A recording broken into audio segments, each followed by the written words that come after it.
네, 올해도 어김없이 새해가 밝았습니다. 2024년 올 한 해 우리 성도님들 모두 영육간에 강건하시고 믿음의 성장이 있으시길, 그리고 하나님께 구하는 기도 제목들이 하나님의 선한 뜻 안에서 모두 응답되어지기를 기원합니다. 새해 첫 주일 설교의 본문 말씀을 마태복음 1장 18절로 25절로 삼았는데, 이 구절을 묵상하다 보면 우리에게 친숙한, 그러나 실제로는 아는 것이 거의 없는 한 인물을 만나게 됩니다. 다름 아닌 예수님의 육신의 아버지인 요셉입니다. 자, 요셉은 예수님의 탄생 사건에 매우 중요한 역할을 감당했던 자입니다. 그리고 예수님께서 성장하시는 동안에 예수님께 든든한 울타리가 되어 주었던 인물이기도 합니다. 그렇기 때문에 우리 생각엔 스포트라이트를 받아도 무방합니다. 하지만 이 마태복음에 기록된 요셉의 이야기를 들여다보면 어떤 스포트라이트도 받지 않았음을 발견하게 되죠. 그 당시 많은 사람들로부터, 그리고 성경에서도 스포트라이트를 받지 못합니다. 이와 반면 마리아는 그래도 스포트라이트를 많이 받죠. 카톨릭에선 아주 성모로 추앙까지 하잖아요. 그와 반면에 요셉은 어떻습니까? 그냥 그저 의붓아버지 정도로 그렇게 생각합니다. 근데 중요한 건 성경에선 요셉을 어떻게 평가하느냐입니다. 오늘 본문 말씀인 마태복음 1장 19절을 보면 요셉을 이렇게 평가하고 있죠. 그의 남편 요셉은 의로운 사람이라 그를 드러내지 아니하고 가만히 끊고자 하여라고 요셉을 의로운 사람이라고 칭합니다. 네, 이스라엘 사람들이 생각하는 의로운 사람은 어떤 사람이겠습니까? 하나님과 사람 앞에서 율법을 잘 지키고 모든 일에 정직하고 신실한 사람이겠죠. 주목할 점이 하나 있습니다. 요셉이 의로운 사람이기 때문에 마리아와의 혼인 관계를 가만히 끊으려 했다는 겁니다. 우리가 요셉이었다면 어떠했을까 한번 상상해 보세요. 내 약혼녀가 나와 동침한 적이 한 번도 없는데 임신하였다면 어떤 기분이 들겠습니까? 불쾌감 정도로 끝나겠습니까? 그 무슨 말로 표현할 수 없는 배신감과 모욕감이 밀려들 겁니다. 죽이고 싶은 마음도 들 수 있을 겁니다. 하지만 요셉은 마리아에게 빨간 딱지를 붙이지 않습니다. 마리아가 이 일로 수치를 당하지 않도록 해주기 위해 조용히 파혼하는 것으로 이 사태를 끝내려 했습니다. 그리고 이것을 마태가 의로운 사람이기 때문에 그렇게 했다라는 식으로 기록하고 있습니다. 그런데 요셉이 마리아에게 수치를 당하지 않게 해주려고 조용히 파혼하는 것으로 마무리 지으려 하는 것, 이건 사실 말이 안 됩니다. 왜 그런가 하면요, 조용히 파혼할 수 있는 상황이 아니기 때문에 그렇습니다. 요셉과 동침한 적이 없는 마리아가 임신을 했다는 것은 상식적으로 다른 남자와 관계를 맺었다는 것으로 밖엔 설명이 안 되잖아요. 여러분들도 잘 아시지 않습니까? 그 당시 남편이 아닌 다른 남자와 관계를 맺은 여자는 많은 사람들 앞에서 공개적으로 손가락질을 받아야 했고, 그렇게 수치를 당한 후에는 그곳에 모인 사람들에게 돌에 맞아 죽어야 했어요.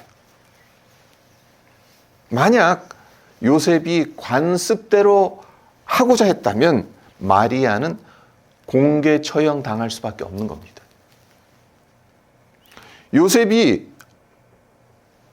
은밀하게 파혼을 하고자 했던 것은 결국 마리아를 보호하기 위해서였다라고 볼 수 있는 대목이죠. 요셉이 얼마나 배려심이 깊은 사람인지를 알 수 있는 겁니다. 여기서 끝나지 않습니다. 배려심이 깊은 것에서 자신의 약혼녀를 보호해주기 위한 것, 거기서 끝나지 않지요. 하나님의 말씀을 귀담아 들었다는 것이 사실 더 중요합니다. 요셉이 은밀히 파혼하려고 했을 때 어떤 일이 일어나죠? 20절을 보시면 이 일을 생각할 때에 주의 사자가 현몽하여 이르되 다윗의 자손 요셉아 내 아내 마리아 데려오기를 무서워하지 말라. 그에게 잉태된 자는 성령으로 된 것이라.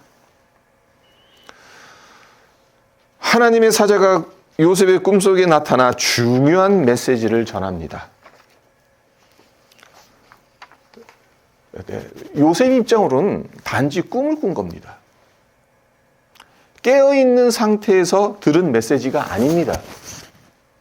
그렇기 때문에 그가 꿈속에서 들은 것을 심각하게 받아들이지 않아도 문제될 게 없습니다. 그냥 꿈꾼 거지 뭐. 그렇게 넘어가도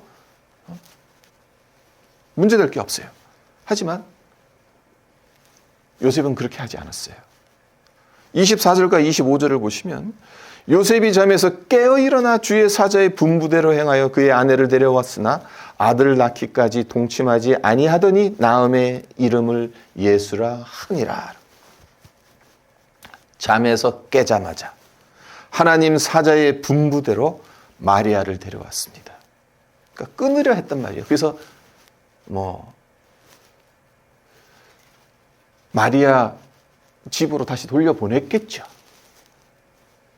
네, 이 꿈을 꾸고 난 곧바로 하나님 사자의 분부대로 다시 가서 마리아를 데리고 온 겁니다. 그리고 예수님이 태어날 때까지 마리아와 동침하지 않았다고 마태는 기록하고 있습니다.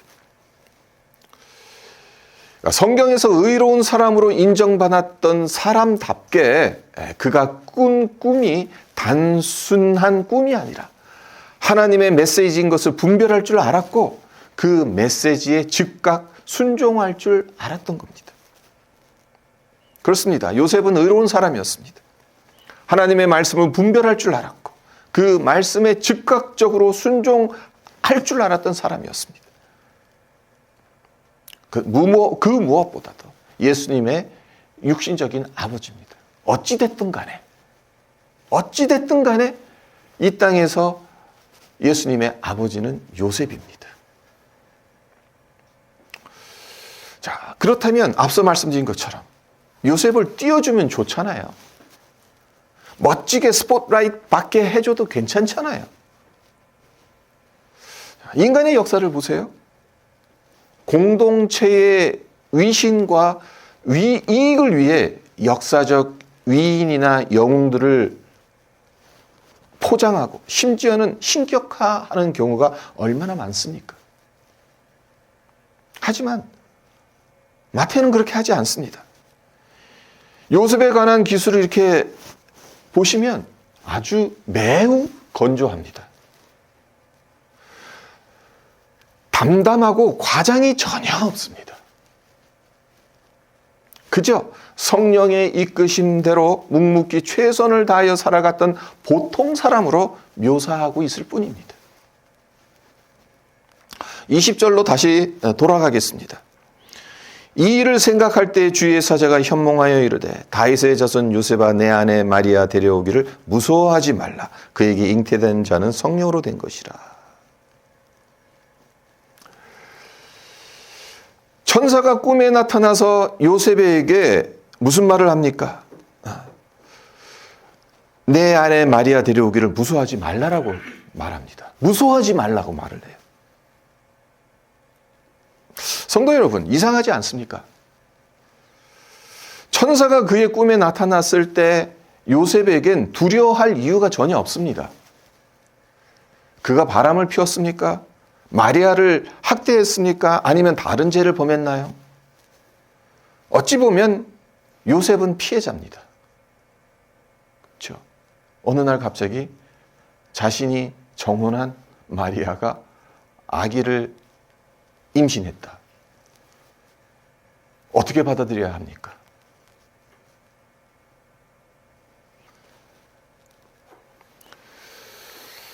마리아를 위해서 가만히 파혼하기로 결정한 상태. 그러니까 요셉이 배신감과 모욕감을 느낄 수는 있겠지만 두려워할 상황은 아니에요. 근데 왜 천사가 내 아내 마리아 데려오기를 무서워하지 말라라고 말한 것이겠습니까? 그러니까 천사가 무서워하지 말라고 한 말은 결국 죄와는 무관하다는 거예요. 요셉이 어떤 죄를 저질렀기 때문에 죄를 저지르면 하나님 앞에 선다는 것이 무섭잖아요. 두렵잖아요. 그래서 안심시켜 주려고 무서워하지 말라 그렇게 한 게 아니에요. 하나님께서 요셉에게 맡기실 일이 있기 때문이다라고 보는 것이 타당합니다. 그 일이 뭡니까? 하나님께서 맡기신 일이 뭡니까? 마리아 데려오라는 거잖아요. 마리아를 보호하라는 거잖아요. 끝까지. 그리고 마리아에게서 날 예수를 끝까지 지켜주라는 것이죠. 세상의 아버지로서. 창세기부터 시작해서 하나님의 부르심을 받은 사람들의 특징들이 있습니다. 공통점들이 있습니다.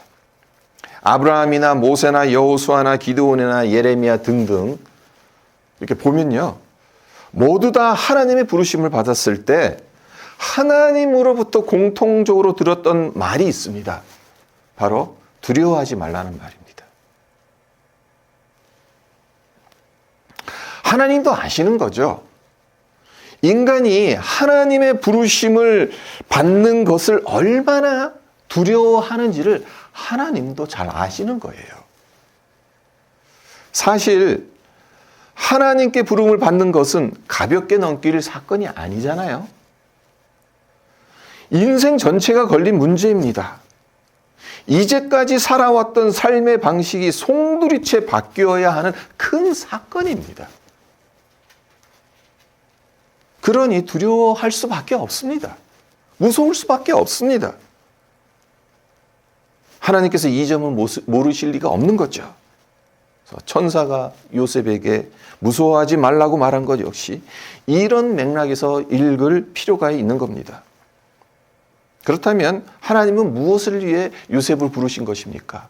말씀드린 것처럼 마리아를 다시 데려오라는 겁니다. 그리고 그에게서 날 예수를 지켜주라는 겁니다. 요셉의 사명은 그런 것이었습니다. 네, 흥미로운 것이 하나 있어요. 오늘 본문인 마태복음 1장 그리고 그 다음 장인 2장 외에는 신약 성경 어디에서도 요셉에 관한 직접적인 기록을 찾아볼 수 없다는 겁니다.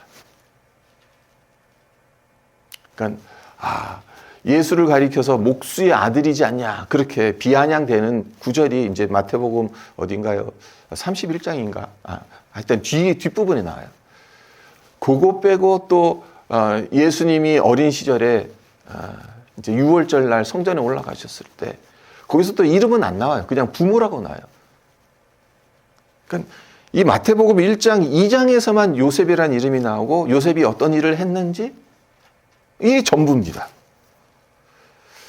이는 마치 영화나 드라마에서 막중한 역할을 맡은 주연이나 조연 배우가 아닌 길거리를 지나가는 사람 1 혹은 식당에서 밥 먹는 손님 2 이런 단역 배우와 같다라고 볼 수도 있는 겁니다. 실제로 대사 한 줄 없는 단역 배우처럼 성경에 그려진 요셉은 단 한마디도 하지 않았다는 것을 우리가 발견할 수가 있어요. 천사가 그에게 나타나서 하나님의 메시지를 전하였을 때도 그가 무슨 말을 했다? 기록이 없습니다. 그저 천사가 분부한 대로 토달지 않고 묵묵히 따랐다라는 기록만 있을 뿐입니다. 요셉의 사명은 이것이었습니다. 자신을 드러내지 않고 예수님의 배경이 되어주는 역할을 감당하는 것이었어요. 성경을 보면 요셉 말고도 이런 사람들이 얼마나 많습니까? 성경엔 우리가 흠모하고 존경할 만한 믿음의 위인들과 영웅들만 등장하는 것이 아니잖아요. 이름 없이 하나님 나라를 위해 헌신했던 자들이 상당히 많습니다. 예를 하나만 들어보겠습니다. 자, 성경 66권 중에서 가장 읽기 힘든 책이 어떤 책이겠습니까? 각자 다르게 했지만 대부분 온갖 법과 규례들로 가득 찬 레위기 읽기 참 힘들다, 그렇게 말씀하시잖아요. 성경 통독하다가 그 전까지는 잘 나가다가 레위기에 딱 들어서면 거기서 그냥 포기하는 경우가 많다고 하잖아요. 그런데 레위기 못지않게 읽기 힘든 책을 하나 더 들라 한다면 역대상을 들 수가 있습니다. 왜 그런가 하면요, 성경의 다른 어느 곳보다 우리에게 낯선 이름들이 엄청나게 등장하기 때문에 그렇습니다. 그러니까 역대상이 29장으로 이루어져 있거든요. 근데 이 29장 중에 거의 한 40%에 가까운 지면을 족보와 사람들 명단으로 채워져 있습니다. 특별히 1장서부터 9장을 보면 아담에서 시작해서 왕조 시대를 연 사울에 이르기까지의 족보가 총망라되어져 있습니다. 그러니까 읽기가 아주 고약스럽습니다. 그러니까 우리가 코비드 기간 중에 성경 통독을 한번 했잖아요. 그때 기억이 나실 겁니다. 역대상 1장서부터 9장 읽을 때 이 발음도 제대로 되지 않는.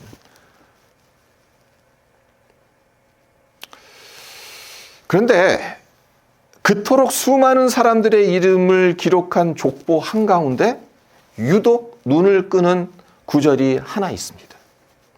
오늘 두 번째 본문 말씀 역대상 9장 31절입니다. 고라자손 살룸의 맏아들 맏디데아라 하는 레위 사람은 전병을 굽는 일을 맡았으며. 중요한 인물을 소개하는 것도 아니에요. 그렇기 때문에 언뜻 보면 의미 있는 구절로 다가오지 않습니다. 그냥 지나치기 쉬운 구절입니다. 하지만 역대상 9장의 흐름을 들여다보면 생각이 달라집니다.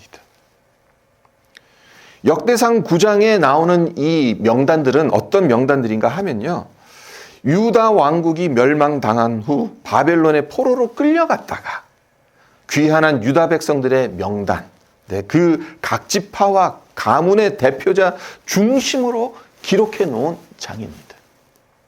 그러니까 거기에 나오는 인물들은 그래도 어떻게 보면은 중요 인물들이에요. 주요 인물들이에요. 그런데 뜬금없이 맏디데아라는 이름이 등장을 합니다. 그리고 그의 직업이 등장합니다. 그의 직업이 무엇이라고 소개합니까? 전병을 굽는 일이라.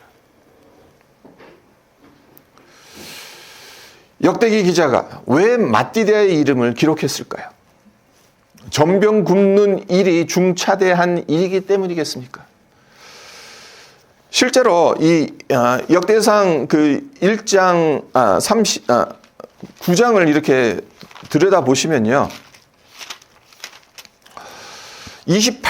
특별히 이제 28절서부터 34절을 보면 이렇게 눈으로 한번 읽어 보세요. 눈으로 읽어 보시면 사람 이름이 안 나와요. 그냥 어떤 식으로 나옵니까? 그 중에 어떤 자는 섬기는 데 쓰는 가구를 맡아서 그 수요대로 들여가고, 또 어떤 자는 성소와 가구와 모든 그릇과, 이런 식으로. 또 30절에도 보면 또 제사장의 아들 중에 어떤 자는, 이런 식으로 어떤 자는, 사람 이름도 안 나와요. 그러다가 갑작스럽게 31절에 살룸의 맏아들 맏디데아라고 이름이 등장하면서 그의 직업이 나온 거예요.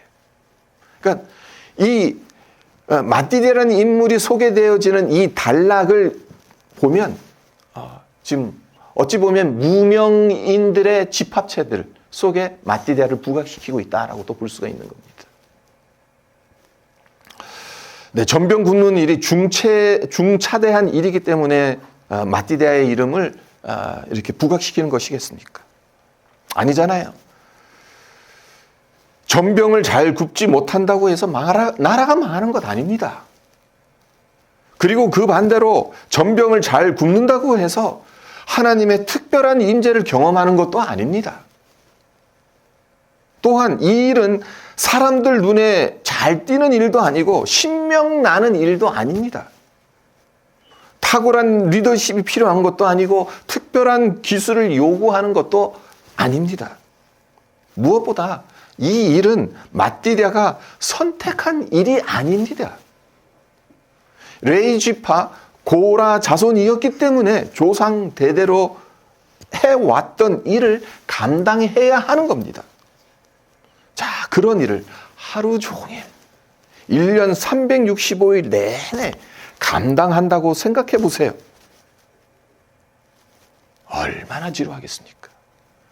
매일 성전에 가서 하는 일이 전병 굽는 일입니다. 우리식으로 표현하면 전을 부치는 일이에요.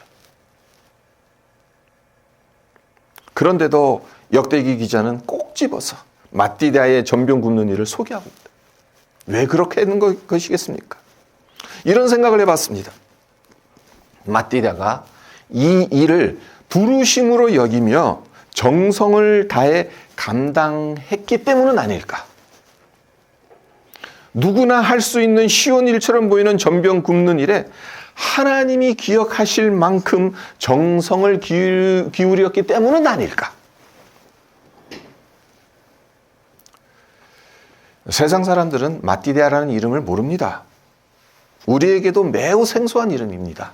어쩌면 여기 계신 분들 중에 마띠대아라는 이름을 오늘 처음 들어보신 분들도 계실 겁니다.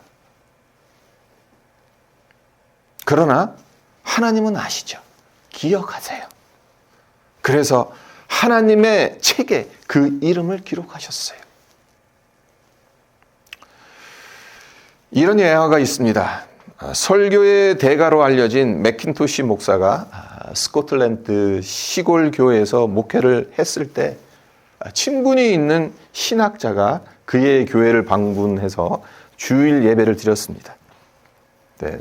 대표기도 시간이 되었고 장로님 한 분이 나와 기도를 인도합니다. 네, 이 기도에 신학자가 큰 은혜를 받습니다. 그래서 예배를 마친 후 맥킨토시 목사에게 묻습니다. 오늘 대표 기도하신 장로님은 어떤 분인가요? 변호사인가요? 아니면 고위 관료이신가요? 그 장로님은 변호사도 고위 관료도 아닙니다. 구두 수선공입니다. 장로님은 냄새나는 남의 구두를 수선할 때마다 예수님의 신발이라고 생각하며 구두를 수선하신다고 합니다. 신학자는 이 말을 듣고 장로님의 기도가 어떻게 그토록 은혜스러웠는지를 깨닫게 됩니다.